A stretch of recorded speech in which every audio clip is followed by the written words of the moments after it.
Le grand dialogue. Sigi Kafoba. Edouani Wamakaran. Le grand dialogue, l'émission des débats du studio Tamani sur votre radio. Chenni Beri. Halud Maoudi. Chenni Beri. Sigi Kafoba. Le grand dialogue. Comment sortir du retard académique au sein des universités? C'est le thème du grand dialogue de ce soir. Le saviez-vous? Des élèves ayant obtenu le baccalauréat l'année dernière n'ont toujours pas commencé les cours dans certaines universités. Depuis l'avènement du système LMD, licence, master, doctorat 2007-2008, dans des facultés publiques du Mali, les retards académiques sont devenus de plus en plus fréquents dans des facultés. Quelles sont les causes de ce retard? Quel impact sur les étudiants? Comment y faire face? On en discute dans ce grand dialogue avec nos invités.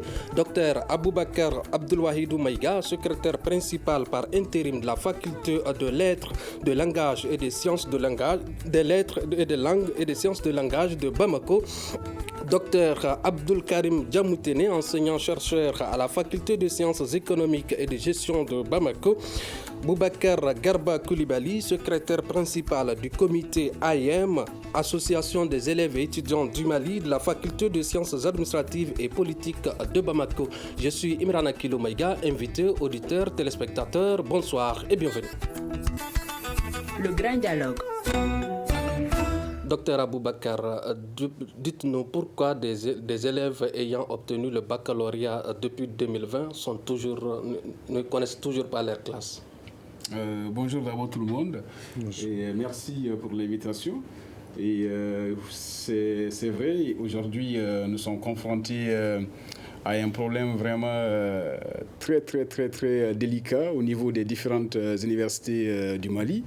En ce qui concerne particulièrement l'Université des lettres et des sciences humaines de Bamako, dont je peux parler ici, c'est vraiment un cas qui est lié à un problème indépendant des autorités universitaires, parce que on devait commencer l'année à partir du 4 avril.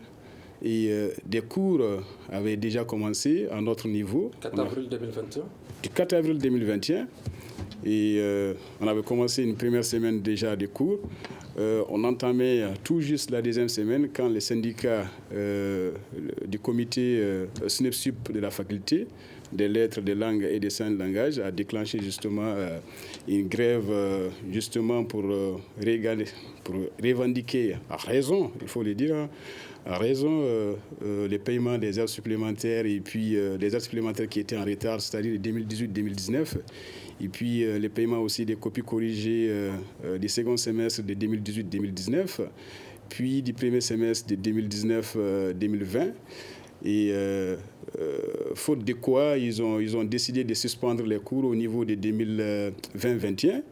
Et en maintenant toujours les cours au niveau de 2019-2020. Qui continue. C'est-à-dire qu'au niveau de la licence D, de la licence 3, nos enseignants continuent même aujourd'hui à faire les cours pour terminer l'année. Mais 2020-2021, ils ont décidé de suspendre les cours là-bas. Pour terminer l'année 2019-2020. Oui, pour terminer l'année 2019-2020. Qui est toujours en cours. Qui est toujours en cours. C'est-à-dire qu'au niveau de notre faculté, la première année a terminé en fait. L'année universitaire 2019-2020 et on pouvait poursuivre, on pouvait faire la rentrée en fait de la première année 2020-21. On avait déjà commencé. Mais à cause justement de la grève déclenchée par le comité syndical, on ne parvient pas en fait à assurer les cours parce qu'il a été décidé de suspendre les cours au niveau de 2020-21. Tandis que les cours continuent au niveau de la L2 et de la L3 au niveau de l'année 2019-2020. Donc, ce qui pose un gros problème en fait au niveau de la rentrée de 2020-21 parce qu'il faut le dire, bientôt on va peut-être assister au bac 2021 et les bacheliers de 2021, si on ne fait pas attention, viendront s'ajouter en fait aux étudiants de 2020. Et alors qu'on n'a pas ouvrir, bouclé l'année 2019-2020. On va boucler. Chez nous, quand même, l'année 2019-2020 tend déjà vers sa fin. Au niveau du département lettres, par exemple, l'année 2019-2020 est déjà bouclée. Maintenant, on attend les différents départements qui sont les départements anglais, les départements arabes, départements russes, sciences de langage, et puis les départements d'études germaniques qui sont en train de parachever actuellement leurs cours au niveau du semestre 6. Vous voyez. Donc, le problème est là et nous en sommes conscients. Mais comme on le dit, nous n'avons pas toutes les clés, en fait, de la solution. Alors, Dr Diamoutene, est-ce que c'est la même situation au niveau de la faculté de sciences économiques et de gestion? Ok, merci M. Maïga. Je profite pour remercier l'ensemble des auditeurs. Et je dirais que c'est presque la même réalité. Hein. Et peut-être que l'ampleur peut être différée d'une faculté à une autre. Et au niveau de la FSEG, c'est un cas à part. Vous savez, lorsqu'on veut mener... C'est ce que je vais dire. Lorsqu'on veut mener l'analyse sur la situation universitaire au niveau du Mali, il faut mener l'analyse de la FSEG à part. Ça n'a rien à voir avec les autres. Parce que nous, l'effectif que nous avons peut même doubler l'effectif de certaines universités de la place. Nous sommes une seule faculté. Donc, mais d'entrée de jeu, vous avez posé la question de savoir le retard un peu. Mais n'oublions pas que nous étions dans une situation pandémique tout à l'heure. Le Covid, donc qui a fait que les écoles ont été fermées pendant un bon bout de temps. Et donc après la reprise, il fallait tenter de rattraper. Et donc du coup, comme il a dit, le bac ayant eu lieu, vous voyez que l'année dernière n'a pas été épuisée comme on l'aurait souhaité. Donc chez vous, encore les premières années de 2020 n'ont pas encore, de 2020 n'ont pas encore commencé? Ils ont commencé il n'y a pas aussi longtemps que ça. Quand? Je crois à peine 1 à 2 mois, quelque chose comme ça, 2 mois environ. Ils ont commencé. Mais au fait, comme je disais que la FSEG était un cas à part, permettez-moi de rappeler un fait, parce que ce qui est important, qu'on sache pourquoi nous sommes arrivés là. Vous savez, dans ce pays, apprenons à initier de très bonnes réformes. Lorsqu'on les entreprend, il faudrait les achever. Et les assises de 2008 sur l'éducation, la réforme de l'éducation, où ils ont, au niveau du lycée, essayé d'envoyer certaines filières, terminale sciences économiques, TSS et d'autres expérimentales, etc. Maintenant, nous, c'est la FSEC. Tous ceux-là qui vont en TS Éco n'ont autre débouché que la FSEC. Et je vous dis, de 2014 à maintenant, chaque année, nous prenons environ entre 83% et 93% de tous les bacheliers qui sortent de TSCO. Il n'exclut pas également que ceux qui ont fait... Effectif pléthorique. Je vais vous donner même les effectifs, ceux qui sont arrivés chaque année, je vais vous donner. Et nous prenons encore sciences expérimentales, sciences exactes et d'autres. Et en 2014-15, nous avons reçu 4 926 bacheliers, une faculté. L'année qui a suivi, en 2015-16, nous avons reçu 6 137 bacheliers. Et en 2017-18, nous avons reçu 8 286 bacheliers. En 2018-2019, nous avons reçu 5 884 bacheliers. Et en 2019-2020, nous avons reçu 6 285. Et cette année, actuellement, les inscrits, nous sommes autour de 6 750 quelque chose. Imaginez, vous voyez tout ça. Donc, ça fait que les inscrits, déjà, nous sommes à plus de 37 000 étudiants. Sinon, entre 40 et 50 000 étudiants, une seule faculté. Imaginez, les infrastructures sont inexistantes. Vous connaissez le Mali, tout comment il faut qu'on se dise la vérité. Depuis des années, aucune réalisation. Les mêmes locaux sont là et on nous demande, en tant que responsable des différentes structures, en tant qu'enseignant, de gérer ça. Je vous dis, au niveau de la FSEC, souvent pour réaliser souvent des TD, des travaux dirigés, nous attendions souvent l'hivernage pour aller emprunter, n'est-ce pas, demander pardon à certains lycées, à Kalabankoura et autres, pour qu'ils, lors des périodes de vacances, pour qu'ils puissent nous permettre souvent d'effectuer certains travaux dirigés. Donc, dans ces conditions pareilles, est-ce que la volonté elle suffit? C'est-à-dire qu'au fait, des décisions ont été prises. Et je dirais que des mauvaises décisions, parce que pour un pays comme le Mali, on ne peut pas comprendre que la base de l'économie étant beaucoup plus rurale et autre chose, qu'on aille spécialiser les gens uniquement dans le secteur tertiaire et en amont, en aval, on ne prend pas de décisions pour les recueillir. Donc tout ceci constitue de véritables problèmes, plus la pandémie, n'est-ce pas, de l'année dernière. Donc ça fait que souvent il y a des chevauchements, il y a assez de chevauchements d'années. Heureusement que nous sommes dans le système LMD qui est assez flexible, qui permet un certain rattrapage. Voilà, je pourrais peut-être éventuellement m'arrêter là.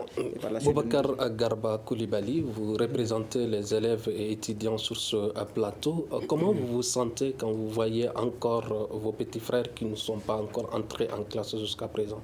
Quel sentiment? Ok, merci bien. C'est vraiment tout d'abord un sentiment de regret. Un sentiment aussi de compréhension et d'espoir. Vu que faire les examens de bac et d'autres examens de fin d'année de 2020 était presque non probable. Mais c'est avec beaucoup d'efforts consentis par les acteurs de l'école pour atténuer vraiment la grève de la synergie, on se souvient, plus la situation de la pandémie qui ont beaucoup joué et a abouti vraiment à un retard excessif. Malheureusement, ça a été fait. On a eu vraiment les résultats du bac. Le retard sur le retard ne pouvait être vraiment inévitable. Cette année, nous sommes bientôt à un nouveau bac. Au niveau national, nous sommes bien conscients du problème et des enjeux qui sont là. Et avec des efforts aussi, nous sommes en train vraiment, à travers les comités locaux, de mettre des pressions pour pouvoir parachever vraiment l'année 2019-2020 pour pouvoir vraiment commencer la nouvelle année académique 2020-2021. Et ça, déjà, c'est au niveau de votre faculté de sciences administratives et politiques, vous êtes en quelle année? Voilà. Moi, je suis actuellement en licence 3 sociologie politique. Quelle année est en cours? Nous sommes en fin d'année 2019-2020 et début de l'année 2020-2021. C'est-à-dire, je m'explique, et hier récent tout près, il y a eu des résultats définitifs des semestres 1 jusqu'à 6. C'est-à-dire, cette année, c'est clos. Nous, nos nouveaux bacheliers, les promotions 2020, ont commencé à prendre cours il y a de cela 1 mois. Avec un petit retard. Quel impact cette situation peut-il avoir sur l'esprit des élèves? Oui, bon, avec le courage et la communication, malgré qu'ils n'étaient pas en classe pour des cours pédagogiques, mais ils étaient animés vraiment de l'espoir, tout sauf que du découragement. Cela s'explique même par l'engouement aussi de venir à l'université. Et nous qui sommes là pour les servir, nous les soutenons aussi dans cette optique en les donnant, par exemple, nos brochures, nos copies des matières dont ils devront faire face pour qu'ils puissent avoir un petit goût en se préparant à travers seulement ce qu'est la lecture, à travers des ouvrages. Car aussi, notre université aussi, et bien d'autres universités, le cas de l'USJPB, les 3 facultés qui sont dans cette université sont, à part une seule faculté qui est un peu en retard, nous sommes tous presque en même longueur d'onde. Cette faculté, ça c'est la FDPRI. Et ça c'est des problèmes entre décanat et autres personnels là-bas qui a joué aussi sur cette année. Sinon, depuis la FSAP, nous avons pu en réalité parachever la nouvelle année. Nous sommes à un début d'une nouvelle année. Et vu que nous sommes du bureau national, nous ne s'arrêtons pas aussi dans nos facultés. Nous sommes représentés même à l'université de Ségou, dont les nouveaux bacheliers ont commencé les cours bel et bien, ça vaut 1 mois et plus. Que ce soit au niveau de l'USGB, l'UG, le dimanche tout passé, il y a eu le test d'entrée là-bas, dont nous osons espérer dans un bref délai, il y aura ces résultats des étudiants retenus pour qu'ils puissent commencer. Mais les autres années antérieures, ils sont tous presque finis. Les promotions 2018 là-bas sont tous en L3. C'est des promotions 2017 là-bas sont tous en session. Docteur Aboubakar, y a-t-il des universités publiques épargnées par ce retard? Bon, à ma connaissance, aujourd'hui, il me semble qu'ils sommes tous dans les mêmes bateaux. C'est toutes les universités du Mali qui pâtissent aujourd'hui de ces problèmes de retard. Et mon collègue et puis notre étudiant aussi l'ont évoqué. Et la pandémie de la Covid en est pour beaucoup aujourd'hui dans les retards que nous connaissons. Mais il faut quand même reconnaître que même sans la Covid, il y a beaucoup d'universités qui marchaient déjà en décalage par rapport à l'année académique normale que nous connaissons dans les autres pays. Les universités privées utilisent-ils un système différent que celui des universités publiques? Non, mon collègue l'a dit, les universités privées ont d'autres moyens. Elles ont d'autres effectifs réduits et puis plus peut-être convenables à leur politique. Vous voyez, nous, à notre niveau, c'est public, on ne peut pas fixer des quotas. Vous fixez un quota et c'est encore les ministres ou bien les autorités étatiques qui viennent vous dire d'accueillir tout le monde. À un moment donné, quand on était encore sur la colline avant d'aller à Kabbalah, on avait fixé un quota et on ne voulait plus recevoir d'étudiants au-delà de ça. Mais qu'est-ce qui s'est passé? Quelques jours après, le ministre de l'enseignement supérieur est venu sur la colline de Badrabougou pour nous dire de prendre tout le monde.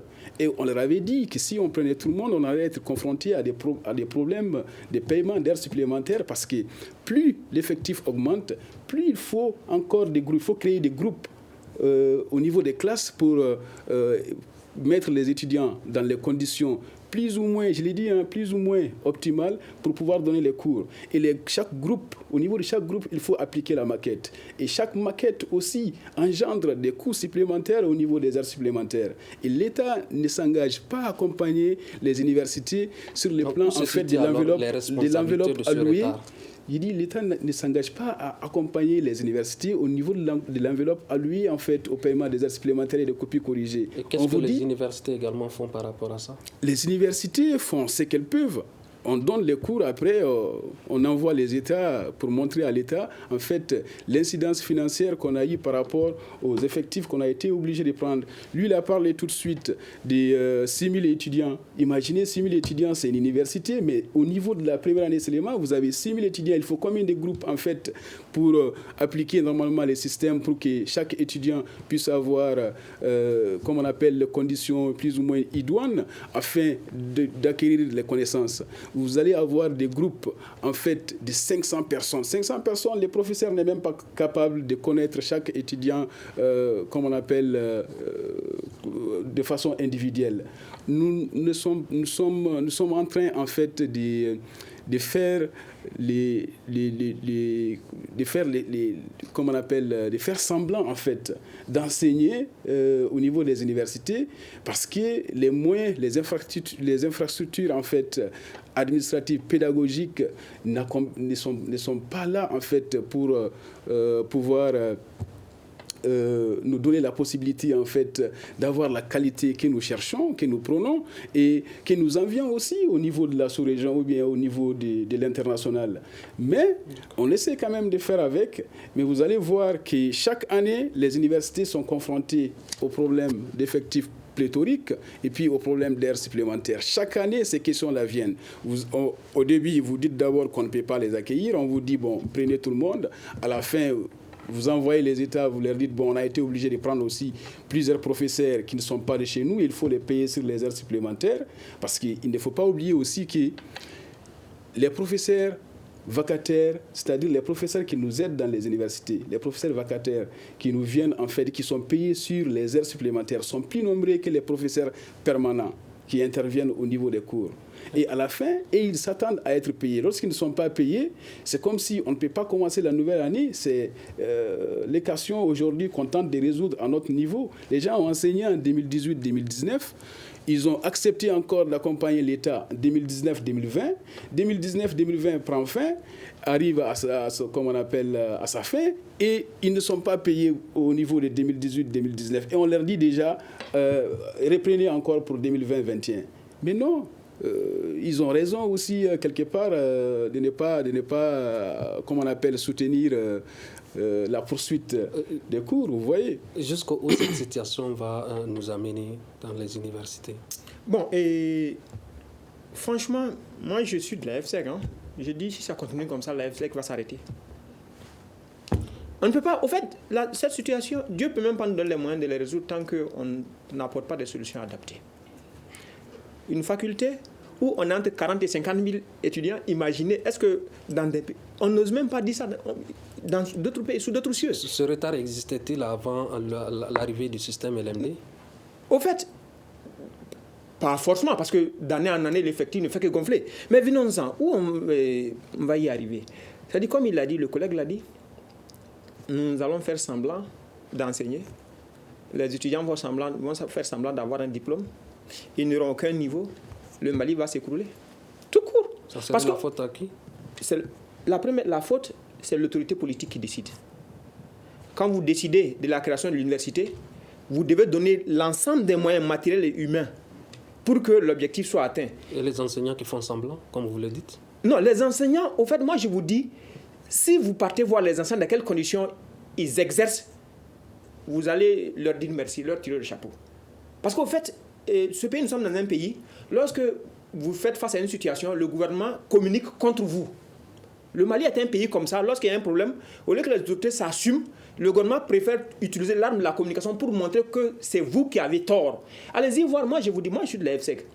Dans le cas du LMD, n'est-ce pas, on exige de nous, les cours qui étaient programmés avant pour une année maintenant, ce sont les cours modulaires, en 20 heures, etc. On doit avoir la connexion. Moi je suis de la FSEC, ça fait plus de 3 ans que l'enseignant n'a même pas de connexion. Est-ce que qui peut imaginer ça? Connexion pour que l'enseignant puisse se connecter, qui n'est qu'un simple outil de travail. Nous nous connectons sur la base de quoi? De nos propres connexions nous-mêmes. Allez-y pour d'autres matériaux qui doivent accompagner. Il n'y a absolument rien qui est fait, mais laissons ça. Et regardez les infrastructures, allez-y voir les amphis. C'est-à-dire qu'il y a toute une politique, comme je l'ai dit souvent dans mes débats, c'est mal conçu. Venons-en à la nouvelle université. Vous savez, ils ont conçu, mais ils ont réformé à partir de 2015, je crois, les universités thématiques. Mais est-ce que c'est sérieux?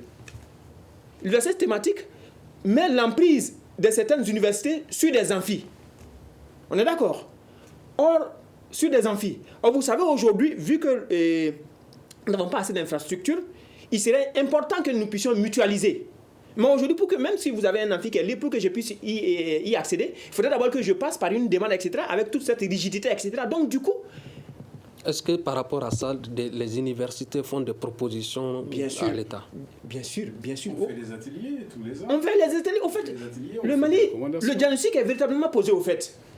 Mais la décision politique, le problème c'est au niveau de la décision politique. Les gens viennent au Mali, ils viennent, au fait, j'ai l'impression que quand les gens viennent, ils sont ministres, chacun voudrait se défendre et non défendre l'État.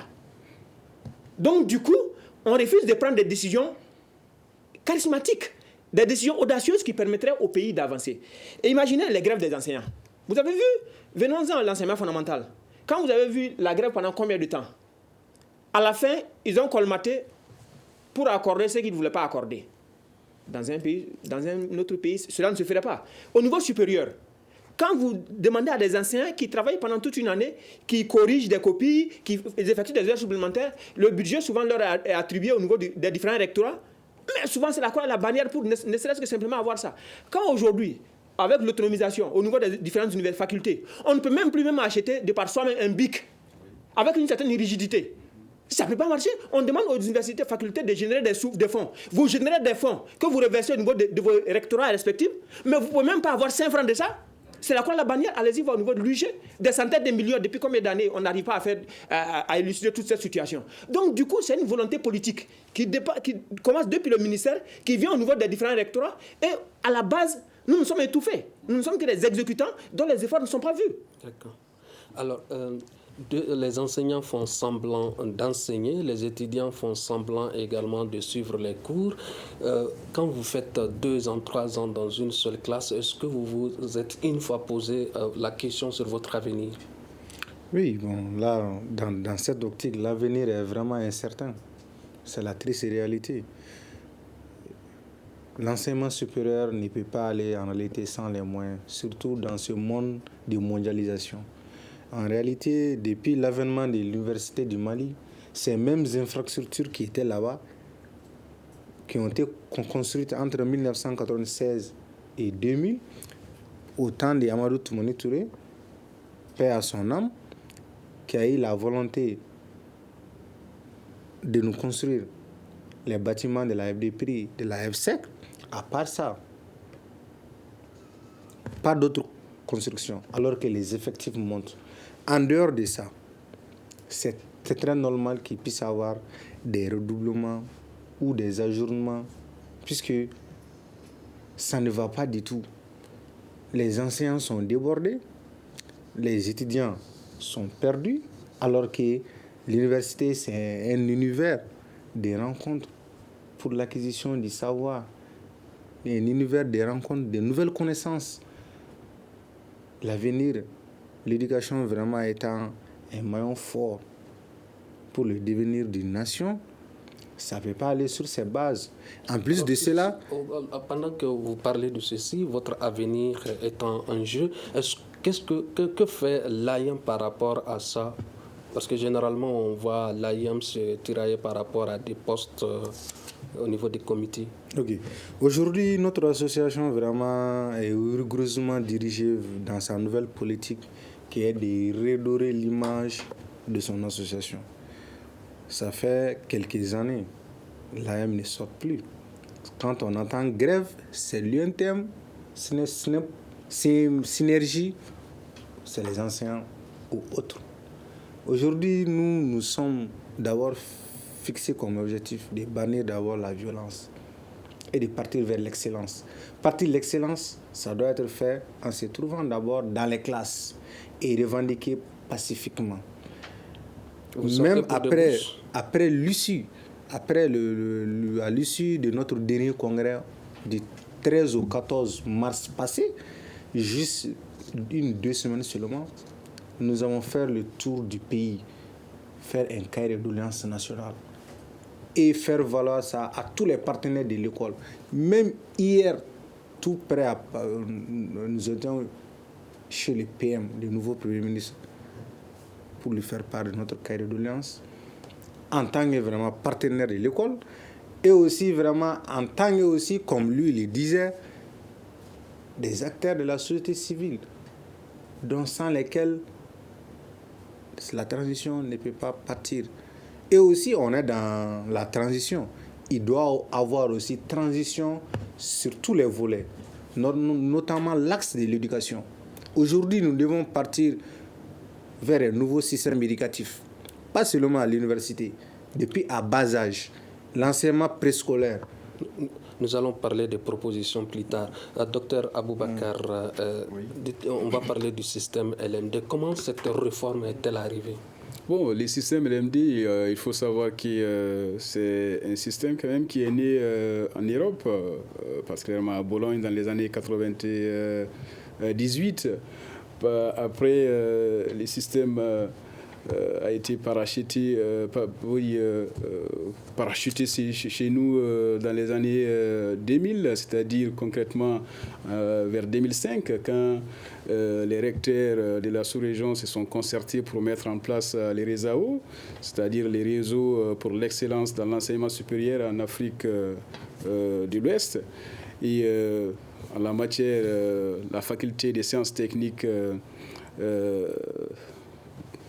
est considérée comme précurseur et pionnière au niveau du Mali, parce qu'il me semble qu'ils ont commencé à basculer vers les systèmes LMD à partir des années 2006-2007 déjà.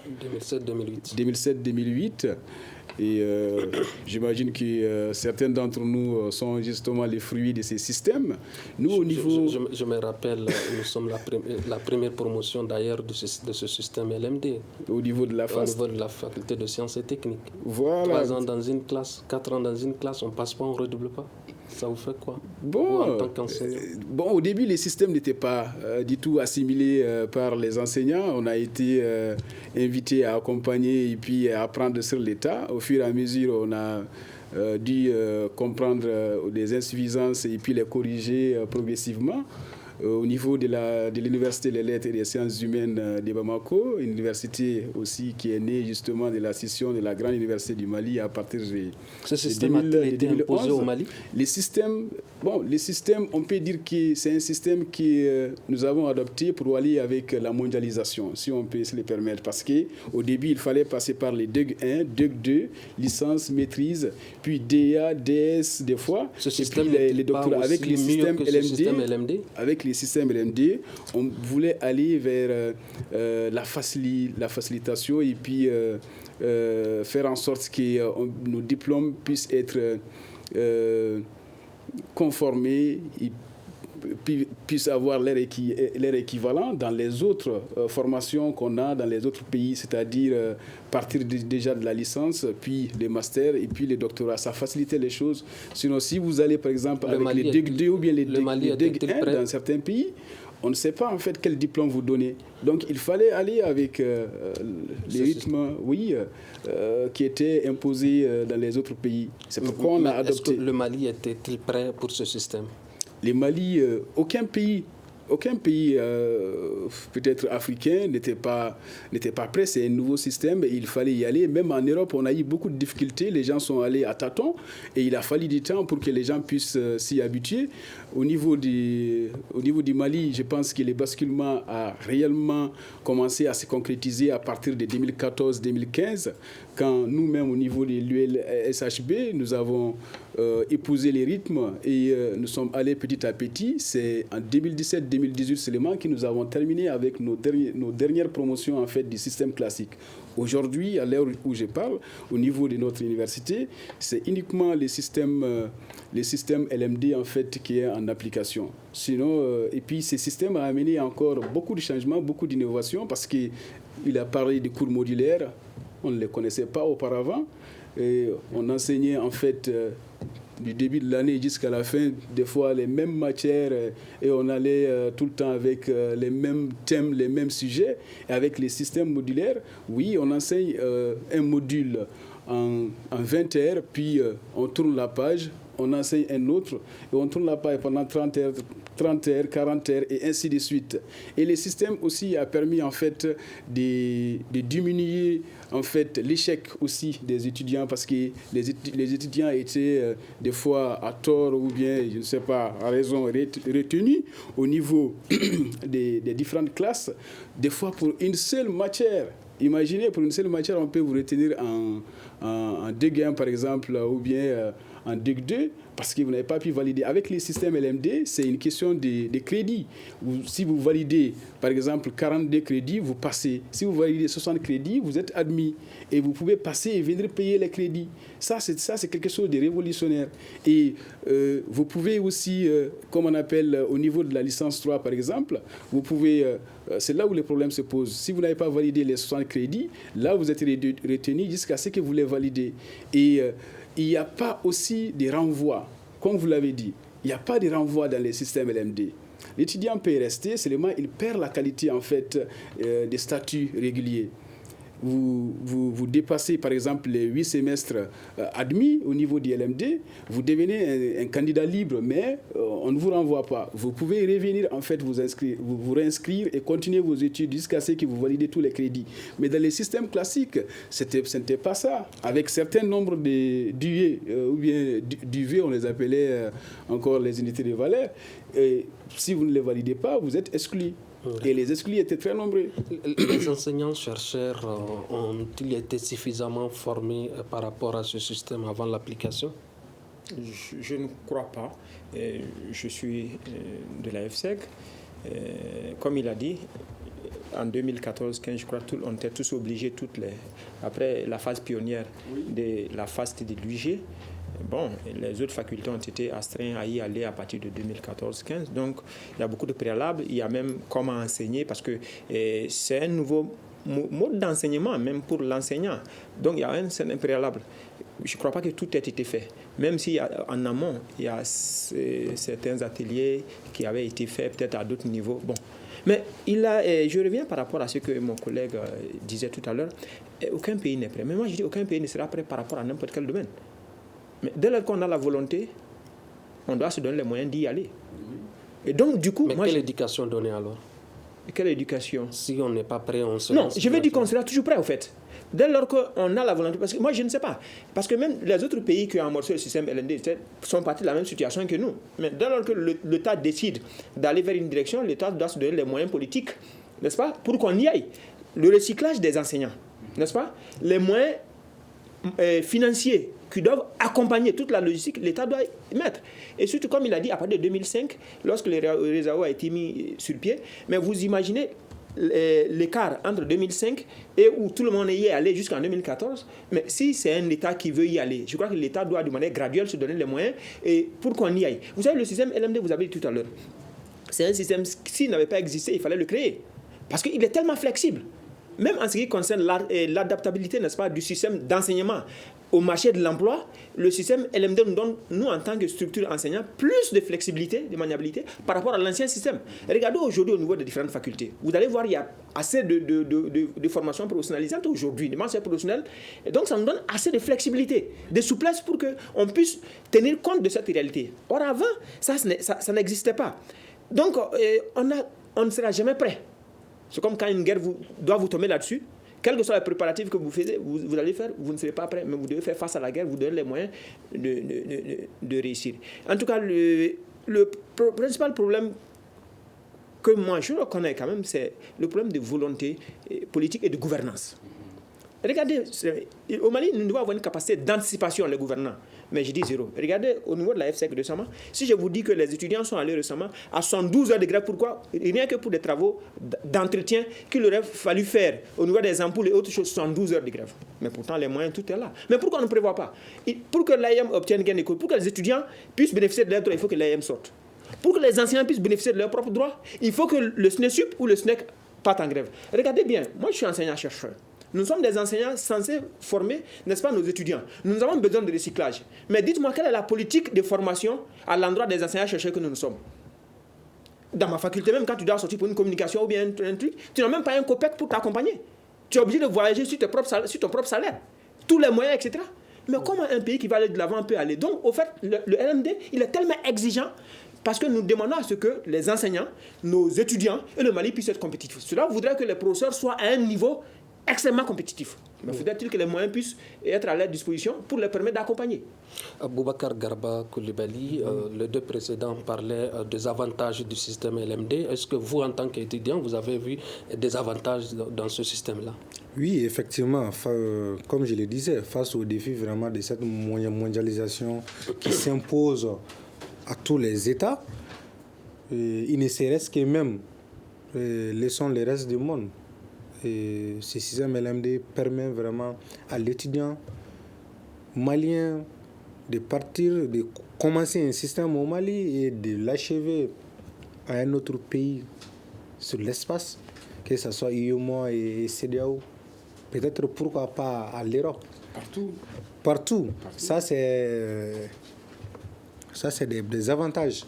Secondo, ce système LMD permet vraiment que l'étudiant soit au cœur de son avenir. De l'apprentissage, de l'enseignement. Oui. Pourquoi de son avenir? Car ce qu'il veut devenir, il est libre de choisir cette filière de formation et surtout d'être au cœur des recherches et au cœur à 75% des recherches et de tout ce qui va être pour se former et d'être évalué dans cette optique, obtenir un diplôme et vraiment servir la nation. Mais malheureusement, c'est ces moyens vraiment qui manquent vraiment à ce système LMD. Ces moyens d'infrastructure, ces moyens humains, des enseignants surtout. l'État refuse en réalité de recruter les enseignants, de former aussi ces vacataires en les spécialisant, en les recrutant, face vraiment à cette montée grandissante vraiment des nouveaux bacheliers. Et aussi, si c'est obligatoire chaque année qu'il y ait vraiment des milliers de passants au bac, il doit avoir songé vraiment à construire, même si ce n'est pas chaque année. D'accord. Périodiquement, des infrastructures pour abriter en réalité et commode à l'enseignement supérieur. Tant de facultés aujourd'hui prennent cours dans les lycées. Tant de facultés aujourd'hui sont dans les locations à des bâtiments vétustes inadaptés. Même si on a la volonté, les élèves ont la volonté, ou les étudiants ont la volonté vraiment d'apprendre, mais ne sont pas dans les bonnes conditions d'apprendre. Docteur Aboubakar, qu'est-ce qui est fait aujourd'hui pour trouver une solution à ce retard au niveau de votre faculté? Bon, à notre niveau, je vous l'ai dit, c'est une question surtout syndicale, une question d'ordre administratif. C'est une question qui se gère au niveau du ministère et non plus au niveau même du rectorat, parce qu'il faut que les syndicalistes aillent au niveau du ministère pour se mettre d'accord sur les paiements de ce qu'ils réclament, les copies corrigées, les heures supplémentaires et ainsi de suite. Sinon, aujourd'hui, ils ont déposé déjà un préavis de grève illimité qui doit commencer à partir du 1er juillet. Du 1er juillet prochain, et je l'ai dit vraiment avec beaucoup d'inquiétude, parce que ça pose problème, ça pose déjà la question même en fait de la viabilité et de l'année, c'est-à-dire de l'année en cours 2020-2021.